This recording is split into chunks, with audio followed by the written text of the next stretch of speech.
So, to simplify rational algebraic expression is just like simplifying a fraction. Okay, first we need to factor the given numerator and denominator completely. The second one is to divide or cancel out any common factors. Okay, for example, I have here 16 over 20. How to get the simplest form of 16 and 20 or over 20? Anyone? First, we need to get the GCF. What do you think is the GCF of 16 and 20? Okay, after getting the GCF, divide the numerator and the denominator by the GCF, which is 4. 16 divided by 4? 20 divided by 4. Okay, therefore, the simplest form of 16 over 20 is 4 over 5.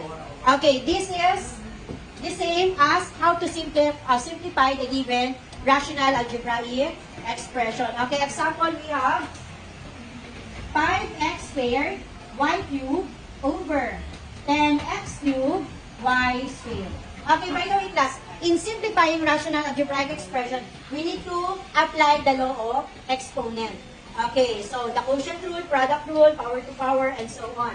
First, simplify the coefficient. So what is the given coefficient?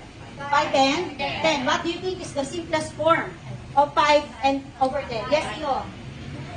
1 over 2. Very good. Bakit naging 1 over 2? Because 5 and 10 are both divisible by?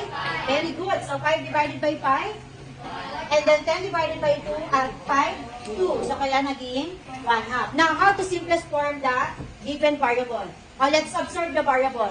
So we have x and y. And then we have also x and okay, we can simplify the variable if they have the same. So parehas dapat ng variable.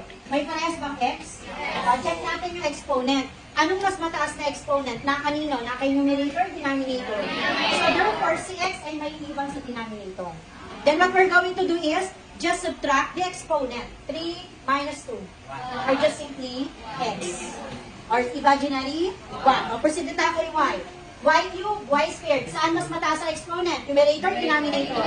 Saan may iwan si y? Very good. Y, then subtract. 3 minus 2. Or just simply, okay, since meron naman tayong y na natira, do we need to write 1?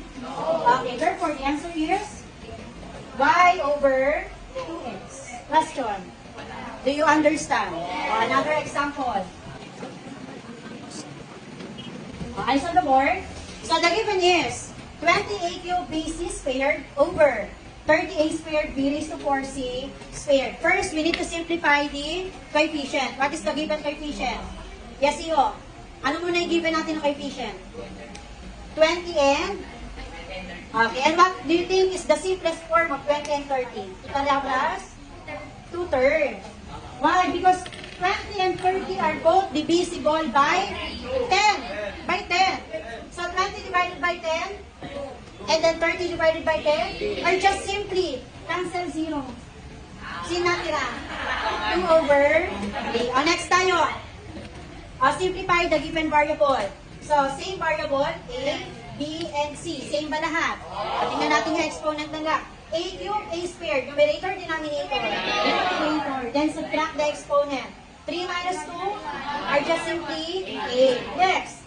B raised to 4, numerator, denominator. Denominator. Then 4 minus imaginary 1? 3. Next. C squared, C squared. They are the same. Okay, same variable, same exponent, cancel. Okay, therefore, this is the final answer.